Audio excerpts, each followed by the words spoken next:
Good morning, this is Cal with A Simple Life. I have Clinton here. Clay's up the road going on a walk with Christine and Cecily and our lovable land seal. He's a Garthy, he's a pit bull. I like to call him a land seal because he looks like a seal. Anyways, we're down here and we are going to erect a little fence around the well pump that's there. And we won't have the issue that we've had in the past, which is not a huge issue, it's just what it is. They like to, the cows will put a lane along that fence right there, and that's my fault because I put a line there that kind of forces them to walk along the edge of that fence as we start blocking off the pasture that's already been grazed. Anyways, we're gonna get to work and show you kind of what we're doing.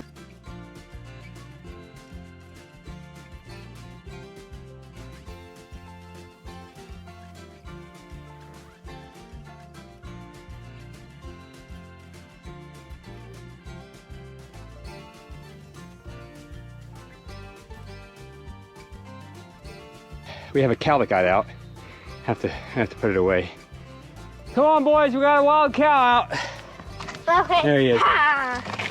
Oh, oh, could you say hi, Garthels? Say hi. You. Leave my cow alone. This is Garthy, and he's being walked by his fearless owner, Cecily. Just joking. Christine's taking him for a walk. That's the little one. Come here, Garthy, say hi to the camera. Trust me, you're gonna be 10 times more popular than everybody else. Yeah, that's right. You big old land seal. Yeah.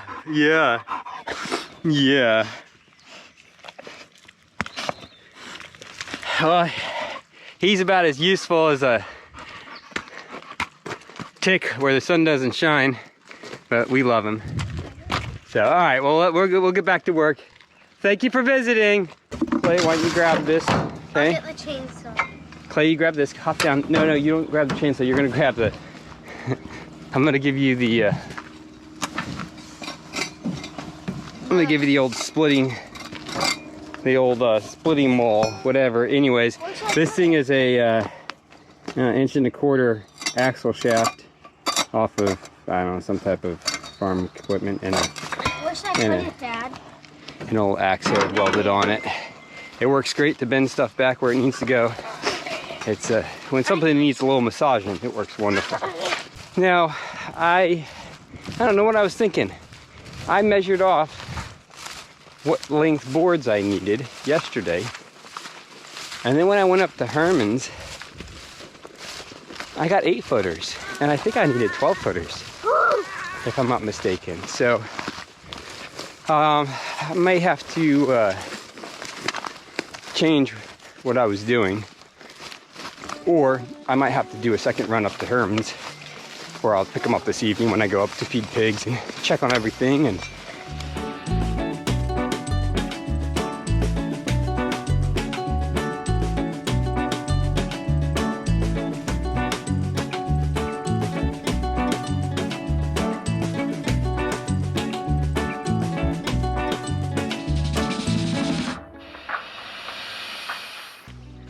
well, they look pretty happy to me.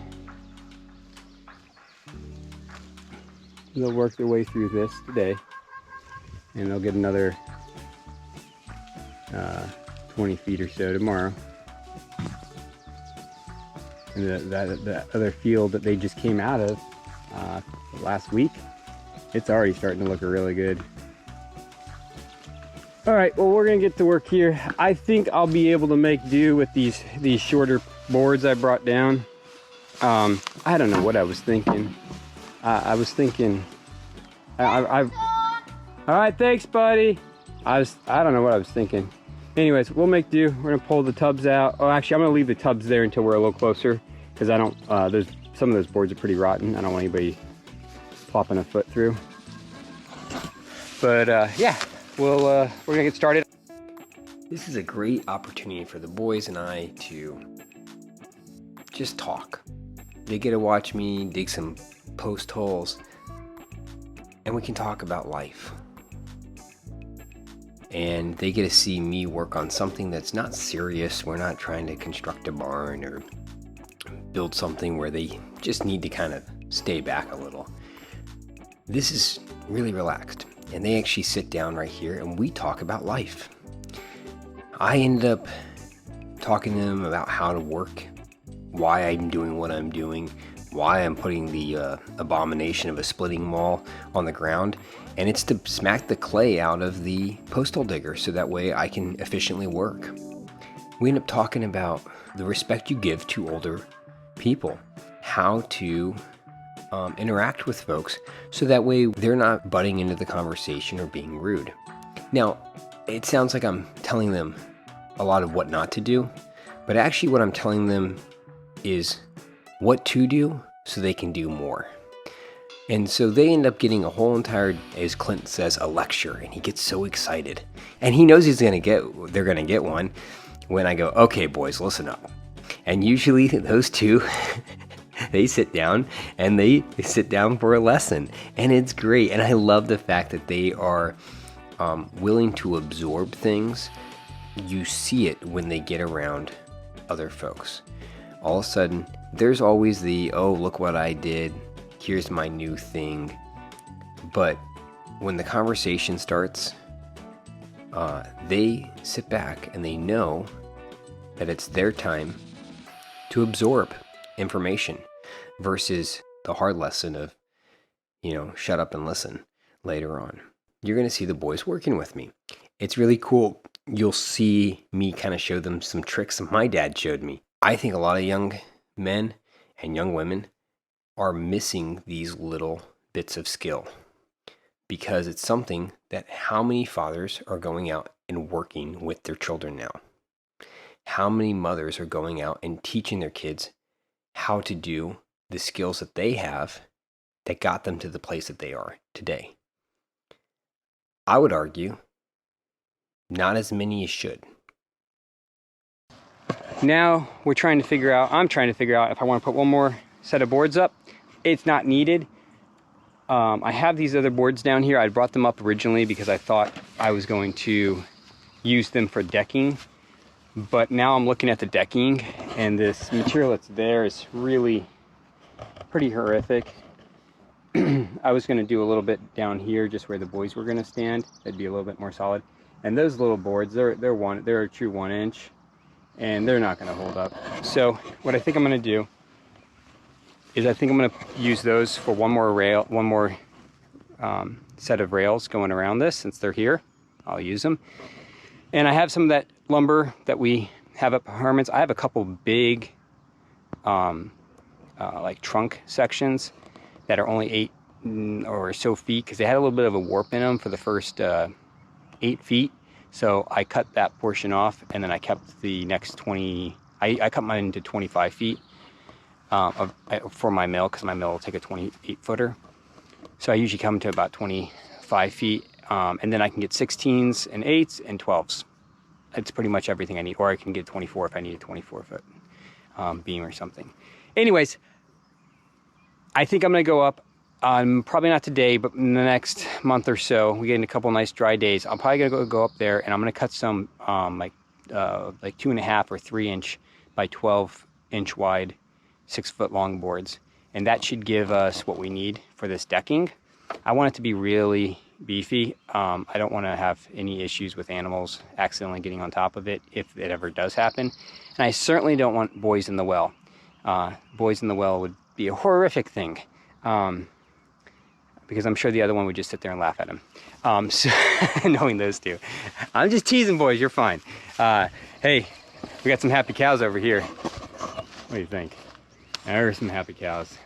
I'm not gonna get any closer. You guys can go back to taking your naps and chewing your cud. That's what I like to see. Okay, well, I'm going to, I think we're gonna put up this last rung of boards. The boys are gonna help me. We'll get this wrapped up. And we'll see you guys in 2 clicks of a gypsy's heels. I don't know, whatever the saying is. One of those sayings. See you in a few. All right, boys. You got your screws? Yep. All right, Clint. 2 screws. I'll do that and Clint, you do that. Put one in. one at a time. Clinton, you go first, and then you pass me the little spacer board. That's fine.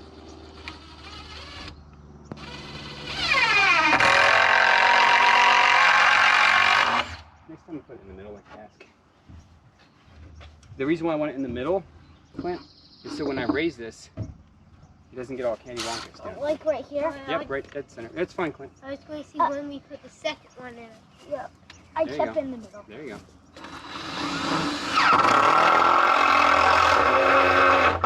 Go. What was that?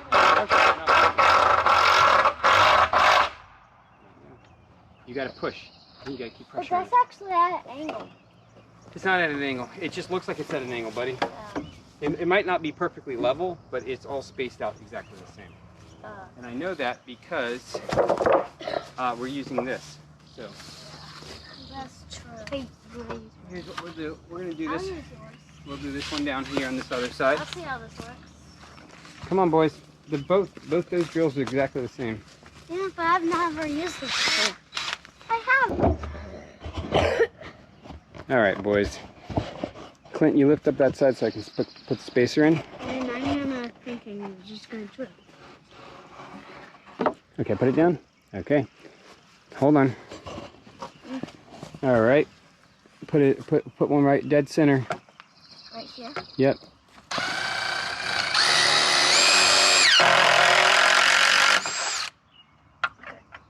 That was very That's fine. All right, that's enough. Give me the spacer, Clinty. I will. All right. Put the spacer in. I know which one it is. No, you have to put it in against the post so it doesn't fall. There you go.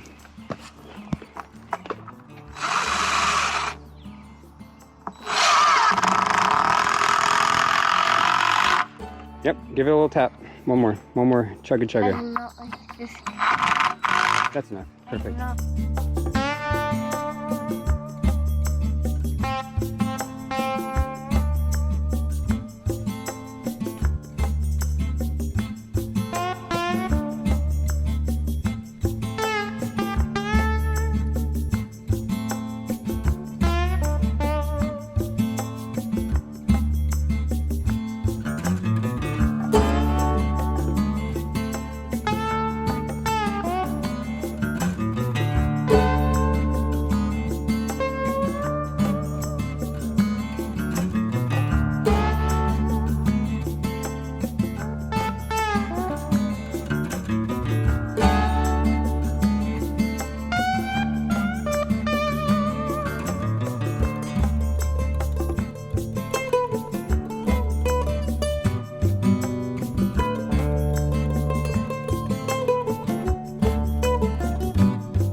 Well, it turns out I forgot to bring a shovel with us. I'm gonna have to run back to the house, but we're done for the day. Other than cutting the tops of these posts off, I'm gonna do that in a minute. And then we're gonna head up to Herman's.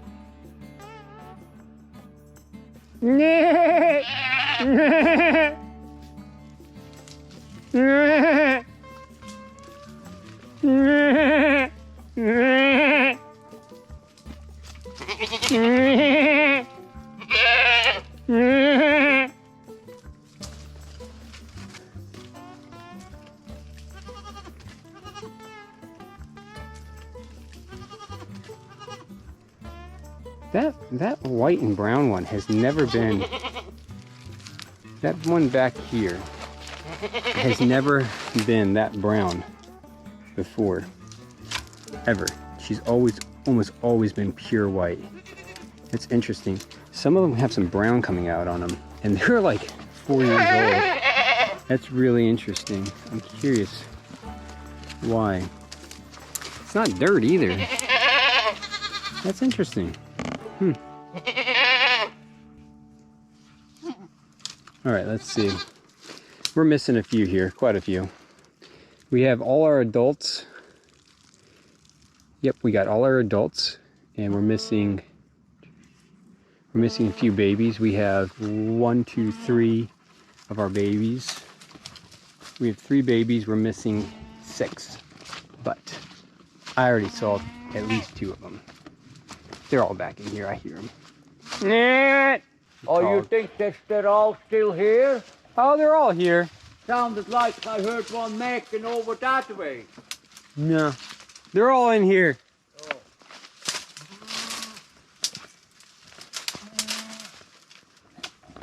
They're getting in here. Oh, here we go. Look, here's the. Remember I said there were 6 babies? They're all in here. There you go. He's nibbling along. He's nibbling along. Hey, buddy. Oh. Oh, hey. How are you, Cookie Dough? We got Cookie Dough, the Holstein, and I already saw Herman, the young goat. The old goat's with me. I know that much. There's another one back there.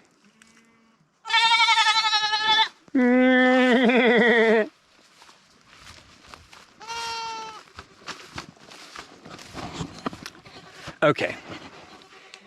So why do I try to make calls to the goats when clearly I don't sound like a goat? Here's why. They know my call. I don't actually sound like a goat. I know that. But they know my call. So when I call to them, I'm just letting them know where I'm at. And they come to me. That's very important. It means that I can call them back, I can get them to follow, I can get them to come, I can move them that way. I can put pressure on the back of them, behind them, and I can push them into a pasture.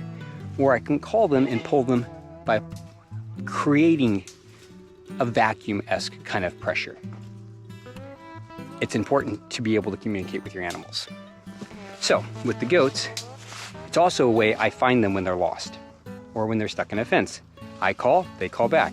It's like Marco Polo, but with goats. It is important, especially when they're in that. We're talking, it's 10, 12 acres of, yeah, nastiness. And they're cleaning it for me. We're gonna come in here pretty soon and we're gonna start dropping maples. And getting rid of some of these maples, and we're gonna thin out some of the fir in the areas it needs to be thinned out. When I crank up my little chainsaw, the chainsaw I use when I walk back in the woods, you never seen goats come so fast. They run to me. Literally, they run when they hear me crank up. It's a little 200T, little climbing saw, and they come flying. They know yummies are hitting the ground. All right. Well, they're all here, and I am still absolutely baffled by her color change. I have never seen her color change, her color like that. She literally, her color's changed just this year. She never had any brown on her at all, or tan on her. It's incredible. I'd like to thank you for watching. Please like, subscribe, comment, and God bless. We really appreciate your time and joining us on this adventure.